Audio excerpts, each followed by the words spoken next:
अंधेरी राहों में चलना पड़ा भारी। पहले व्यक्ति के साथ लूट होता है और उसके साथ मार पिटाई की जाती है। 150 से अधिक सीसीटीवी फुटेज पूरे ग्रामीण एरिया का जो उस रास्ते से शहर की ओर आते थे उस सबका अध्ययन किया। 1500 से अधिक नंबरों का एनालाइज किया गया था इस दौरान आरोपियों को पतासाजी करने के लिए। स्कॉर्पियो को रोका और उतर के दो व्यक्ति जाते हैं उस स्कूटी वाले के पास और उसका फोन छीनने की कोशिश करते हैं। तो मौत होने के बाद जब पीएम रिपोर्ट आया तब ये पता चला कि उसके साथ जो है वो मारपीट की गई थी, असॉल्ट किया गया था। असॉल्ट होने से उसकी मृत्यु हुई थी। ऐसे लोग जो रात को आ रहे हैं, जैसे कि काम करके आ रहे हैं, छोटे छोटे लोग हैं जिनके पास कम अमाउंट रहता है, ऐसे लोग को रात को घूम के वो अपना शिकार करते थे। नमस्कार, मैं पूनम भारती। इस वक्त आप देख रहे हैं केपी न्यूज़। अंधेरी राहों में चलना पड़ा भारी।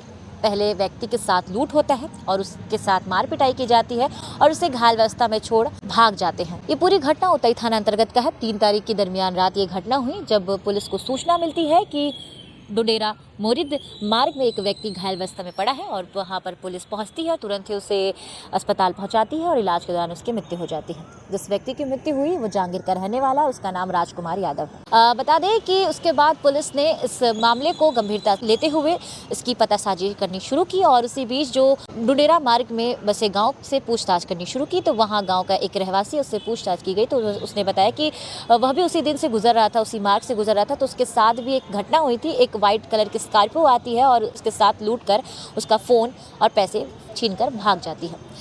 पुलिस ने इस बात को गंभीरता से लेते हुए सारे सीसीटीवी फुटेज खंगालना शुरू किया। उस मार्ग में 150 सीसीटीवी फुटेज है और जिसमें 115 मोबाइल फ़ोन को ट्रेस किया गया और उसके बाद लोकेशन ट्रेस किया गया तो एक व्यक्ति का नाम निकल कर आया, निखिल।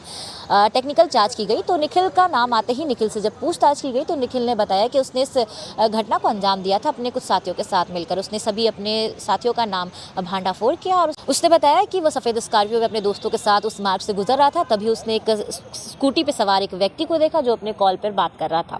जिसके बाद उन्होंने स्कॉर्पियो को रोका और उतर के दो व्यक्ति जाते हैं उस स्कूटी वाले के पास और उसका फ़ोन छीनने की कोशिश करते हैं।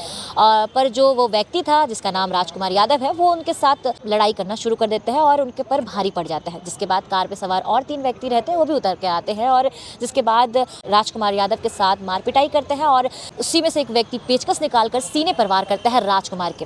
जिसके बाद बाकी लोग भी चाकू निकालकर उस पर वार करने लगते थे। इसी प्रकार से उसे घायल कर वहीं छोड़कर उसका फ़ोन और पैसा छीनकर भाग जाते हैं। इस प्रकार की बात निखिल ने बताया अपने दोस्तों के साथ उसने अंजाम दिया और इसी को लेकर आज प्रेस वार्ता रखा गया था। एडिशनल एसपी अभिषेक झा ने बताया कि किस प्रकार इस लूट को अंजाम दिया गया था और ये लूट वहीं तक सीमित नहीं रहा बल्कि आगे जाकर एक हाईवे ड्राइवर के साथ भी लूट किया गया है। आप आगे सुने कि क्या कुछ बताया गया इस प्रेस वार्ता में। ये सब बहुत चर्चित एक घटना था जिसको आप सभी लोगों ने कवर भी किया था। ये 3 तारीख की रात को एक घटना घटी थी जिसकी जो पता है वो सुबह जो है पता चला था, लगभग रात के आसपास उसको पता चला था। 112 को पॉइंट मिला था। तो फिर पुलिस वालों ने रोड किनारे जब वो व्यक्ति पड़ा हुआ था तो उसको अस्पताल लेके गए थे। तो इसी दौरान इलाज के दौरान उसकी मौत हो गई थी। तो मौत होने के बाद जब पीएम रिपोर्ट आया तब ये पता चला कि उसके साथ जो है वो मारपीट की गई थी, असॉल्ट किया गया था। असॉल्ट होने से उसकी मृत्यु हुई थी। इसके बाद तत्काल पुलिस ने उसमें मामला दर्ज किया था, हत्या का मामला दर्ज करके उसकी विवेचना चालू की थी। ये घटना है डुडेरा के पास मोरिद का।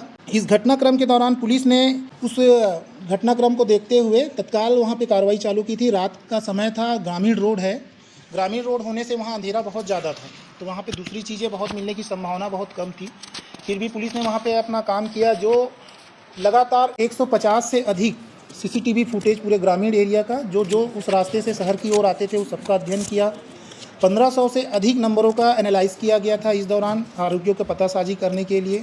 इसी दौरान पुलिस को ये पता चला इस सब एनालाइज करने के दौरान कि ये घटना जो है वो 5 से 6 लोग जो है इसमें से जुड़े हुए हैं।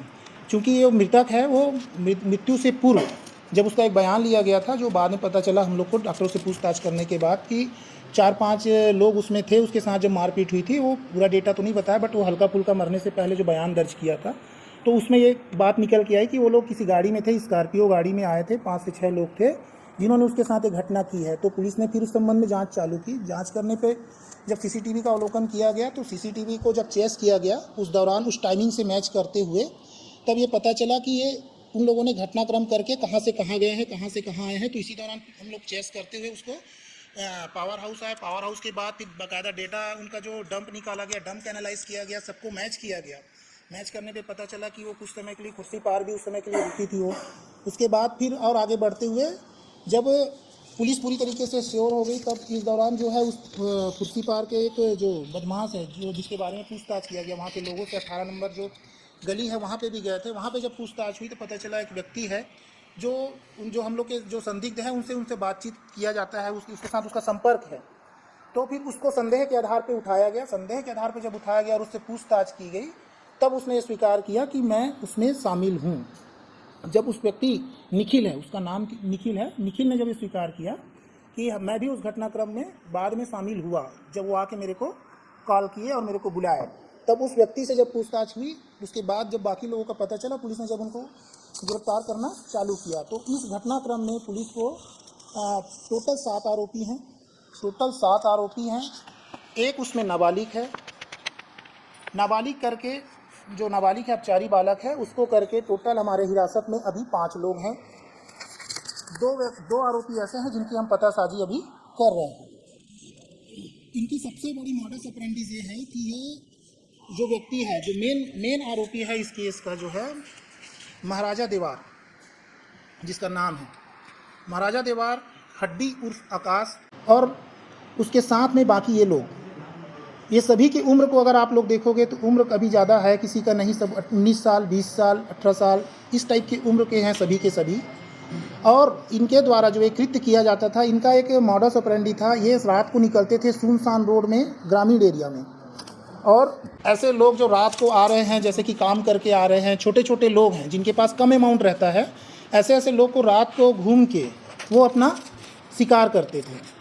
तो शिकार करने के दौरान क्या होता था कि वो जब छोटे लोग हैं, उन लोगों से 2000, 5000, 4000 अगर ले लिए, छीना झपटी कर लिए, लूट कर लिए, तो जनरली उनका रिपोर्ट वो लोग थाना रिपोर्ट नहीं करते थे।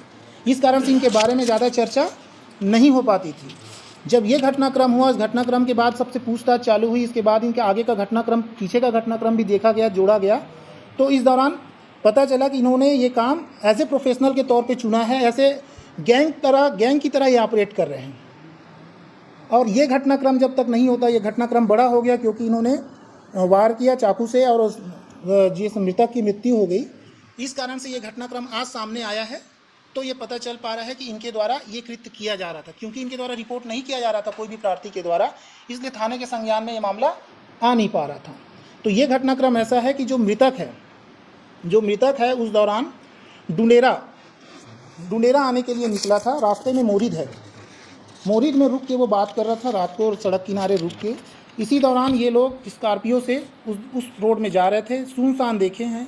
सुनसान देखने के बाद वो गाड़ी वहाँ पे रोके स्कॉर्पियो का, फिर उसके साथ मोबाइल छीनने का प्रयास किया, मोबाइल वॉलेट जो भी पैसा है। इस दौरान ये लोग उतरे हैं, उसे छीना झपटी की, क्योंकि वो लड़का जो है वो ड्रिल्ड आउट ठीक था। ये तीन लड़के जब शुरू में उतरे, उन पर भारी पड़ गया वो। ये जब 3 लड़के पे भारी पड़ा वो अकेले, तो फिर बाद में जो और लड़के जो थे वो भी वहाँ से उतरे और उनके साथ फिर वो झगड़ा हुआ। इसी दौरान ये जो एक मेन आरोपी है, उसने उस पर चाकू से वार किया। उसके साथ ही 2 और थे, उन्होंने भी चाकू से वार किया। बाकी 3 थे, उन्होंने उसको ढकेलने का उसके दौरान और उनकी मदद की। ये सभी मिलके उसकी फिर घायल अवस्था में इस दौरान छोड़ के फिर वो लूट करके वहाँ से निकल गए, जिससे कि वो मृतक की मृत्यु हो गई। पुलिस ने कार्रवाई के दौरान ये जब छापा मारा है, तो जो महाराजा देवार के घर से ये सब मोबाइल भी मिले हैं, जो ये सब इस बात का सबूत है कि ये अलग अलग लोगों से छीना झपटी जो बीच में जो कर रहा था, उसी के संबंध में है। इन सभी का IMEI लेके इसका सर्च किया जा रहा है। जो भी इस घटनाक्रम से जुड़ा होगा तो उसके बाद उन्हें पृथक से और कार्रवाई पुलिस के द्वारा की जाएगी। स्कॉर्पियो को भी जब्त किया गया है, और साथ ही जो एक लड़का और था, लोकेश, जो मेन उसमें तीसरा था, जो उसने भी जो वार किया था, उस लड़के को भी गिरफ्तार करने में सफलता प्राप्त हुई है। साथ में उसके साथ से चाकू भी बरामद हो गई है। और साथ ही इसी घटनाक्रम में जब ये घटनाक्रम कंप्लीट किए, उसके बाद ये लोग आगे बढ़ के एक ट्रक ड्राइवर, डंपर जो रेत वाला ट्रक वाला था, उसको रास्ते में लूटे ये लोग। वहाँ से भी उससे मोबाइल छीने, और वो उसकी किस्मत अच्छी थी कि वो धक्का दे के भाग गया, तो उसकी जान बच गई। उसको भी चाकू टिका के वो लोग छीना झपटी उससे किए थे, तो उसका पृथक से मामला दर्ज किया गया। डकैती उसमें मामला दर्ज किया गया है। सेम आरोपी हैं, सभी के ऊपर मामला दर्ज किया गया है। उस वाले मामले में भी उससे जो मोबाइल जब्त किया था, वो मोबाइल भी इन लोगों से हम लोगों ने जब्त कर लिया है।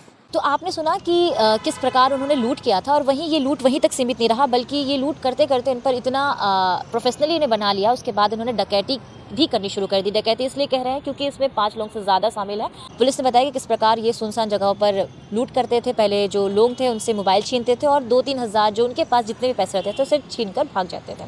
इस पूरे मामले को लेकर इसमें 5 आरोपियों को पकड़ा गया, जिसमें से एक नाबालिग है। और वहीं बता दें कि जो मास्टरमाइंड है वो महाराजा है और इसमें अभी 2 लोग फरार हैं।